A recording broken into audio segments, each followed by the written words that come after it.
Hello friends, welcome back to my channel gardening with happiness में आप सबका बहुत बहुत स्वागत है। तो फ्रेंड्स, आज का टॉपिक है गुलदाउदी का पौधा। गुलदाउदी का पौधा एक ऐसा पौधा रहता है जो कि ठंडियों का ये पौधा है। विंटर सीजन में ये बहुत अच्छी तरह से फ्लावरिंग करता है। अगर एक बार आप गुलदाउदी का पौधा लगा लेंगे तो आपके गार्डन से कभी भी नहीं जाएगा, लेकिन कुछ केयर टिप्स आप इसकी करते रहेंगे तो ये हर सीज़न में आप एक पौधे से कई पौधे भी बना सकते हैं। अगर एक बार आपका गुलदाउदी का पौधे में फूल आ चुका है, दूसरी बार फ्लावरिंग पाने के लिए आप इसको किस तरह से फर्टिलाइज़र कर सकते हैं। आप देख सकते हैं मेरे पौधे में कितनी हज़ारों की संख्या में कलियां आई हुई हैं और फूल भी खिला है। तो मेरा एक बार ये फ्लावरिंग कर चुका है, दूसरी बार ये फ्लावरिंग के स्टेज पर है। दूसरी बार पौधे पर ज़्यादा से ज़्यादा फूल पाने के लिए हमें कौन सा ऐसा फर्टिलाइज़र देना चाहिए कि पूरी ठंडी आपका पौधा फूलों से भरा रहे। अगर आपका पौधा एक बार फ्लावरिंग कर चुका है, दूसरी बार फ्लावरिंग आप लेना चाहते हैं, तो आपको इसमें कौन सा ऐसा फर्टिलाइज़र देना चाहिए कि आपका पौधा काफ़ी दिनों तक फूल खिला रहे। और जब एक बार गुलदाउदी का पौधा फूल खिलता है तो महीनों भर खिला रहता है। तो आप एक सीज़न में 2 से 3 बार गुलदाउदी के पौधे से फूल पा सकते हैं। इसके अलावा गुलदाउदी के पौधे को अगर आप लगाए हैं तो उसके पौधे को आप दिन भर की सनलाइट में रखिए, यानी दिन भर की धूप में आप इसको रखेंगे तो ये बहुत ही अच्छी तरह से फूल खिलता है। और अगर आप इसको ऐसी जगह रखें हैं जहाँ सिर्फ 2 से 3 घंटे धूप मिलता होगा तो ये अच्छी फूल नहीं खिलाता है। जो कलियाँ बनाए रहता है, कलियों को ये खिलाता नहीं। तो आप सुबह से लेकर शाम तक इस पौधे पर धूप पड़े तभी ये अच्छी तरह से फूल खिलाता है। इसके अलावा अगर इसको दिन भर की धूप मिलेगी तो इसमें जो कीड़े मकोड़े का अटैक हो जाता है वो नहीं लगेंगे। पूरे दिन भर की धूप लगने से ही इसमें जो कीड़े लगे रहते हैं, कीड़े मर जाते हैं। तो आपको अच्छी फ्लावरिंग पाने के लिए, गुलदाउदी से पौधे से भर भर फूल पाने के लिए दिन भर की धूप में रखना होगा।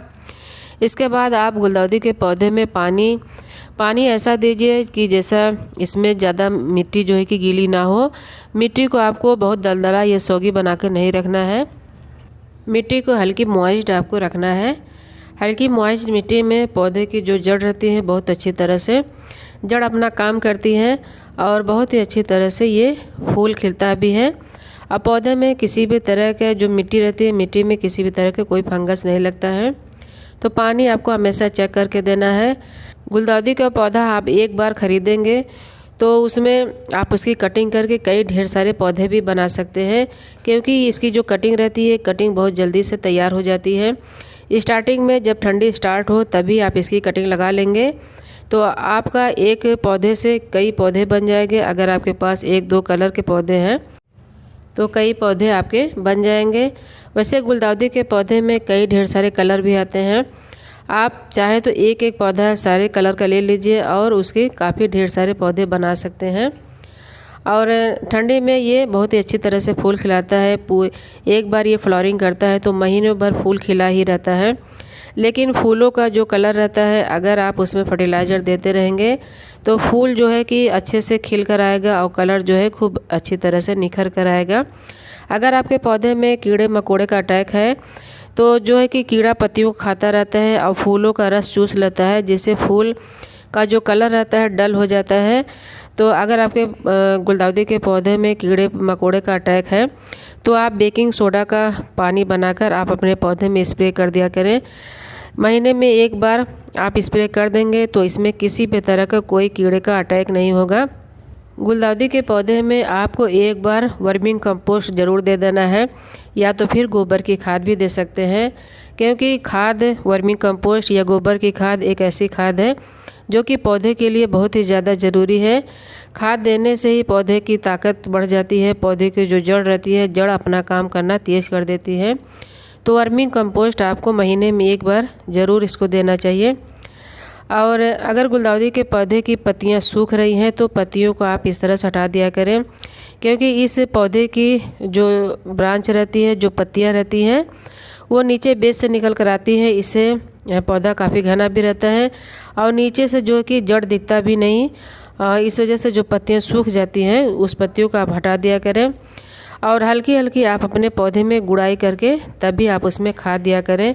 तो आज मैं बताऊंगी कि मैं अपने पौधे में कौन सा खाद देने वाली हूँ। खाद देने से पहले आप अपने पौधे में ज़रूर गुड़ाई कर दिया करें। वैसे भी महीने में एक बार आप अपने पौधे की गुड़ाई कर देंगे तो इससे जो है कि रूट को हवा भी लग जाएगी और पौधा काफ़ी घना और हेल्दी भी हो जाएगा। आप इसमें लिक्विड फर्टिलाइज़र भी अपने पौधे में दिया करें। लिक्विड फर्टिलाइज़र में आप प्याज के छिलके का जो रहता है उसका पानी बनाकर पौधे में दे सकते हैं। इसके अलावा अगर केले के छिलके का पाउडर है तो उस पाउडर का भी आप अपने पौधे में इस्तेमाल कर सकते हैं। लिक्विड फर्टिलाइज़र देने से भी पौधा काफ़ी अच्छी ग्रोथ करता है। वर्मिंग कंपोस्ट या तो फिर गोबर की खाद का आप लिक्विड भी बना सकते हैं। उसका सूखी खाद भी आप दे सकते हैं, या तो गोबर की खाद जो है पानी में भिगा दीजिए और उस पानी को भी आप अपने पौधे में दे सकते हैं। लिक्विड फर्टिलाइज़र भी पौधे के लिए बहुत ही ज़्यादा फ़ायदेमंद होता है, क्योंकि इसमें कोई ऐसी जगह नहीं रहती कि आप गुड़ाई करके आप इसमें सूखी खाद दे सकें। तो लिक्विड फर्टिलाइज़र ही देना ज़्यादा बेहतर रहता है। तो यहाँ पर देखिए हमने गुड़ाई कर लिया है और मिट्टी जो है, मिट्टी को एक साइड करके मैं इसमें वर्मिंग कंपोस्ट दे रही हूँ। आपका पॉट के साइज़ के हिसाब से 2 से 3 मुट्ठी आप वर्मिंग कंपोस्ट दे दीजिए। इसके बाद अच्छी फ्लावरिंग पाने के लिए, फूलों का साइज़ बड़ा करने के लिए आपको 1 चम्मच इसमें पोटेशियम देना है, यानी पोटास देना है। मैं यहाँ पर केमिकल पोटास देने वाली हूँ। आप चाहें तो अगर आपके पास केमिकल पोटास नहीं है तो केले के छिलके का पाउडर बनाकर आप अपने पौधे में दे सकते हैं। तो ये जो लाल आप पाउडर देख रहे हैं ये केमिकल पोटास है, क्योंकि फूल जल्दी पाने के लिए, फूलों का साइज़ बड़ा पाने के लिए हमें केमिकल का इस्तेमाल ज़रूर करना चाहिए, क्योंकि गुलदाउदी के पौधे में जो फूल रहते हैं सिर्फ 2 से 3 महीने खिलते हैं। इसके अलावा ये है सीबीड। सीबीड पौधे की जड़ की ग्रोथ को तेज़ करता है और ये एक ऑर्गेनिक फर्टिलाइज़र है। तो ऑर्गेनिक और केमिकल दोनों मिलाकर मैं अपने पौधे को दे देती हूँ, जिससे कि पौधा जले भी ना और अच्छी तरह से ग्रोथ करता रहे। इसके अलावा अगर आपके पास डीएपी है तो डीएपी भी आप दे सकते हैं। तो यहाँ पर हमने डीएपी के कुछ दाने ले लिए हैं। डीएपी डालने से पौधे की जो फास्फोरस की कमी रहती है, फास्फोरस मिल जाती है। डीएपी में नाइट्रोजन, फास्फोरस, पोटेशियम तीनों की मात्रा भरपूर रहती है। इस वजह से अपने पौधे में डीएपी का इस्तेमाल ज़रूर किया करें महीने में एक बार। अगर आपका पॉट छोटा है तो 2-4 दाने ले सकते हैं, अगर पॉट बड़ा है तो 10 से 15 दाने भी आप ले सकते हैं।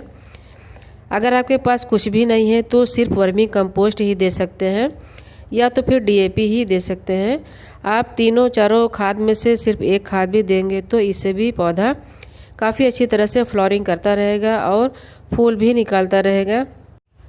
आप जब भी खाद दे रहे हैं तो खाद देने के बाद अपने पौधे में पानी ज़रूर दे दिया करें। खाद देकर आप कभी भी अपने पौधे को बिल्कुल ऐसे ना छोड़ा करें। अक्सर क्या होता है कि डीएपी डालने से अगर आप पानी नहीं देंगे तो पौधा जलने का डर रहता है। वैसे ठंड के मौसम में खाद नुकसान तो नहीं करता है। अगर आपके पास सरसों की खली का पाउडर है तो आप उसका भी लिक्विड बनाकर अपने पौधे में दे सकते हैं। अगर आप शुरू में अपने गुलदाउदी के पौधे में खाद दिए हैं तो इस टाइम भी आप एक बार अपने पौधे को ज़रूर खाद दे दें। कोई सा भी खाद दे सकते हैं, लिक्विड खाद बनाकर दे सकते हैं, या तो जो मैंने खाद बताया है उस खाद का भी आप इस्तेमाल करके अपने पौधे से ज़्यादा फूल पा सकते हैं, ज़्यादा कलियां भी पा सकते हैं।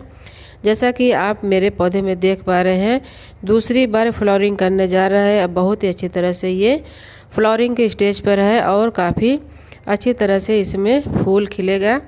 महीनों भर फूल इसमें खिला रहेगा। अगर आप इसको टाइम टू टाइम खाद पानी देते रहेंगे तो फूलों की कमी नहीं रहेगी। तो बस दोस्तों, आज के लिए इतना ही। उम्मीद करती हूँ वीडियो अगर अच्छा लगा होगा तो लाइक शेयर कमेंट करिएगा, चैनल को सब्सक्राइब करिएगा। मिलते हैं किसी